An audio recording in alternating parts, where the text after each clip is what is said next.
আজকে সেগুলো বানানো যাক। তো স্টার্ট করা যাক। তো বাঙালি কিছু খাবার বানানো যাক।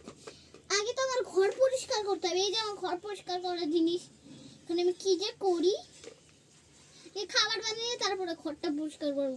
কেন এইগুলো যে মানে মাছ মানে খাবারে যেগুলো পড়বে না, যেগুলো বানাবো টাইসে পড়ে যাবে, তাই কারণে আমি আগে হচ্ছে খাবার টাবারগুলো বানিয়ে একবারে মুছে ফেলবো।